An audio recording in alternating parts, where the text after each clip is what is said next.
Qul barakalaka wa baraka alaika wa jama'a bainakuma fi khairin. Jadi doa yang harus kita mulai, yang menjadi dasar dalam berumah tangga, dasar berkeluarga adalah berkah. Maka kata kunci berkeluarga itu bukan sakinah, bukan mawadah dan rahmah. Ini catatan penting. Jangan doakan sakinah, mawadah dan rahmah sebelum berkah. Karena berkah itu imam, sakinah, mawadah dan rahmah itu makmum yang akan hadir seiring dengan keberkahan.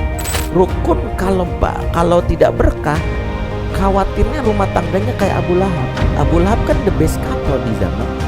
Dengan siapa? Dan Ummu Jamil. Dia mesra banget, kompak dalam kemaksiatan. Jangan berpikir teman-teman di sini rukun nggak pernah ribut, tapi kompak dugem bareng. Kompak buat apa? Melawan yang namanya syariat. Ketika kita kompak ribut tapi melawan syariat, dia rukun sih, tapi nggak berkah.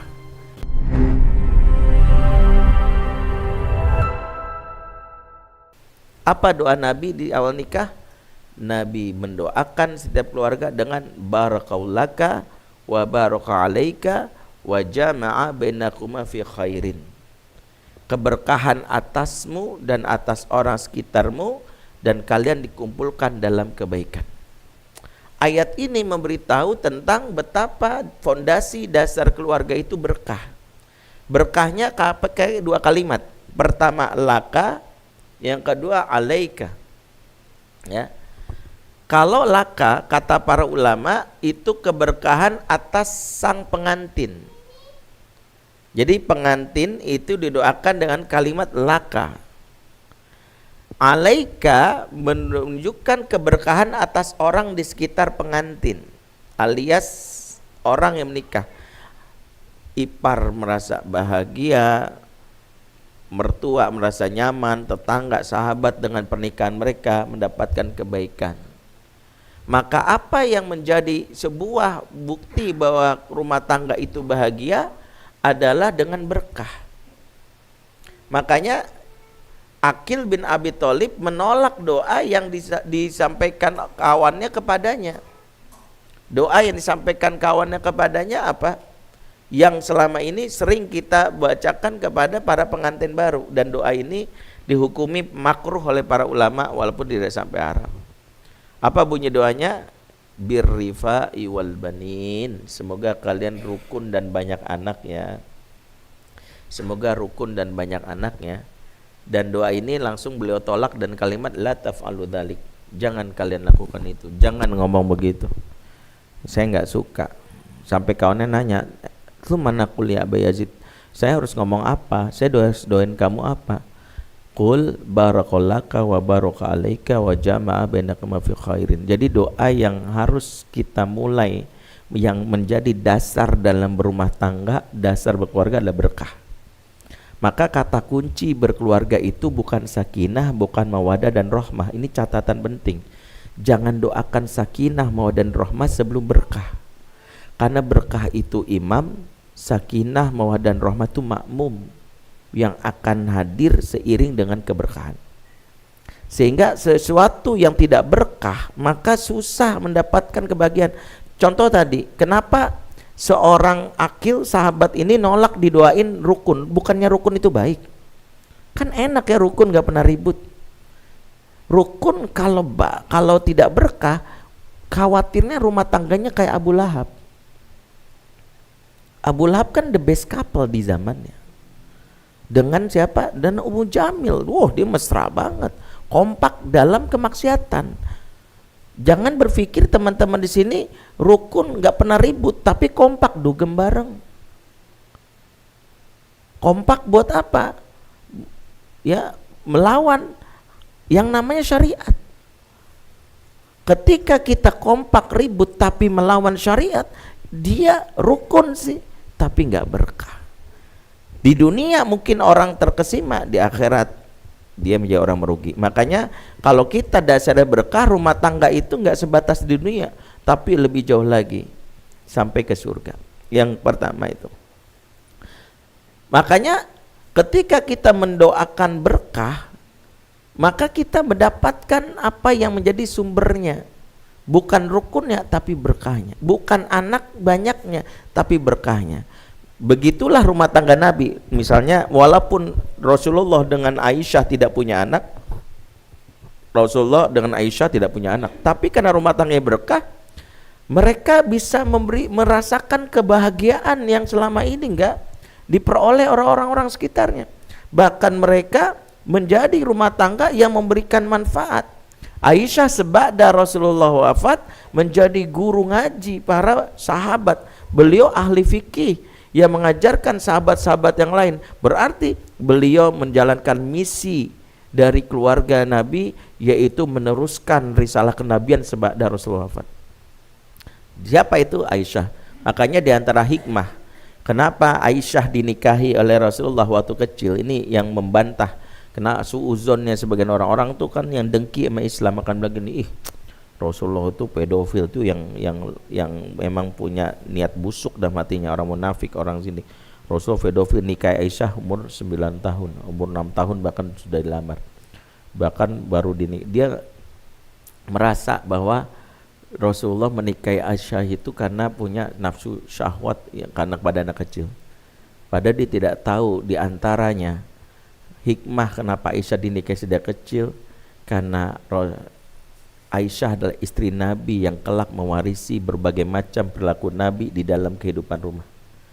Karena hadis-hadis tentang rumah tangga, kalau kita telusuri itu dapat kabarnya dari Aisyah. Dan Aisyah bisa dengan memorinya yang kuat merekam kejadian bersama Nabi, dan itulah yang menjadi pelajaran. Selama ini kita tahu kehidupan Nabi dari mana?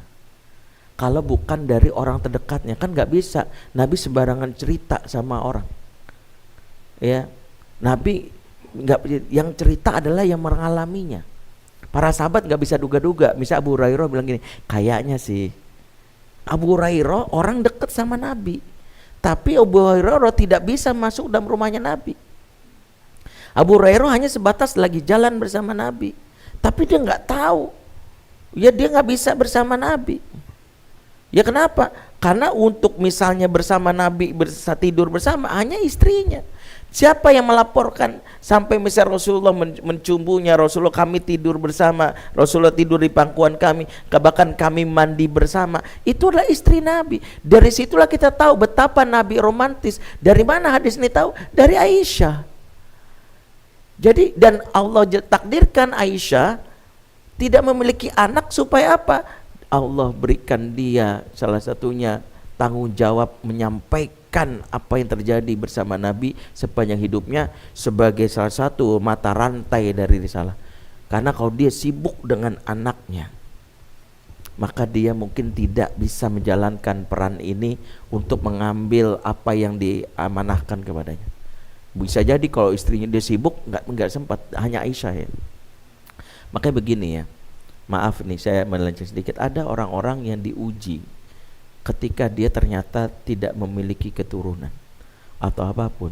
Jangan berpikir hidupnya selesai, tapi dia harus mencari suatu hal yang belajar dari Isa. Jangan-jangan memang hidupku bukan untuk mengurusi nanti keturunanku, tapi untuk mengurusi yang lebih luas umat. Ada yang harus kita ambil gitu. Seperti Aisyah yang akhirnya meskipun dia dalam hal ini tidak memiliki anak, tapi dia memiliki murid yang kelak menjadi ulama-ulama. Salah satunya adalah Urwah bin Zubair, keponakannya, karena anaknya dari Asma ya. Asma kan nikah Zubair dan punya anak Urwah. Urwah ini salah satu fakih di zaman itu yang berguru langsung dari bibinya nama Aisyah. Jadi ini kalau kita ambil bagaimana hikmah berkahnya keluarga Nabi. Berkahnya keluarga Nabi itu situ. Nah, poin berikutnya, catatannya adalah kalau kita tahu bahwa berkah itu dasar yang harus kita cari, dan berkah itu yang menjadi dasar bagian, maka sungguh rugi rumah tangga yang awal nikah yang dicari, yang dipikirin itu adalah cari rumah dulu. KPR enggak ya? Isinya harus ada ini enggak ya? Sungguh rugi orang yang saat berumah tangga pemikiran dia sebatas punya rumah, punya kendaraan, tapi dia tidak mengisi rumahnya apa yang membuat rumah tangga ini berkah. Sebab kalau rumah tangga berkah, Allah selamatkan dia dari hal-hal yang rusak. Kan ingat rumusnya berkah apa? Berkah mananya apa? Ziyadatul khair, bertambah kebaikan. Dan kalau kebaikan bertambah, rumusnya apa? Innal hasanat yudhibnas sayiat. Kebaikan yang bertambah kan banyak mengusir keburukan.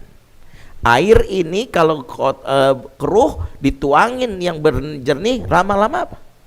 Bening. Karena kebaikan itu akan mengusir. Kita tidak bisa mencegah ada kejahatan, keburukan orang yang ngincar. Maaf ya, ada di antara suami istri sini, suami yang mungkin diincar sama pelakor, ada yang mungkin istri yang mungkin ada yang ingin merebutnya ya. Selain pelakor ada pebinor ya, ada penakor, perebut anak orang, ada. Anak kita ini banyak yang ngincar loh. Jangan berpikir bahwa anak kita bukan aset penjahat. Penjahat menangkap juga momen bagaimana mereka memasukkan pemikiran-pemikiran. Misalnya saya dikirim screenshot dari sebuah grup mendidik keluarga, tayangan apa tadi di Netflix apa ya, yang dialognya bagaimana mengajarkan ke anak untuk menerima LGBT ya, yang tanduk itu betul. Ini kan tadi barusan saya terima itu ya.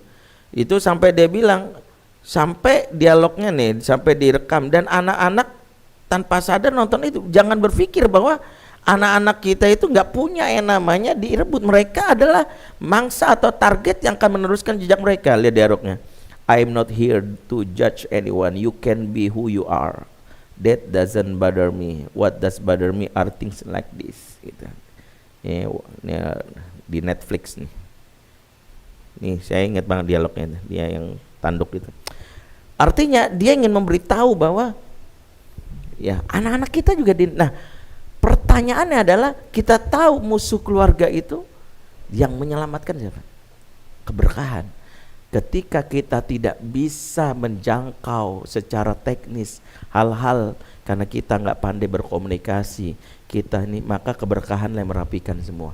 Itulah hikmahnya kenapa Ibrahim, meskipun secara konsepnya pertama jarang ketemu suami, jarang ketemu anak dan istri. Istrinya ditinggalin tempat yang tandus, tempatnya juga jauh, ditambah lagi misalnya banyaklah yang gak ideal. Tapi Allah berikan mereka, jadikan mereka keluarga terbaik. Jawabannya mereka ada keluarga yang diberkahi. Maka pada saat kita merasakan banyak isu masalah, maka yang kita harus pikirkan, jangan-jangan memang karena rumah saya belum diberkahi.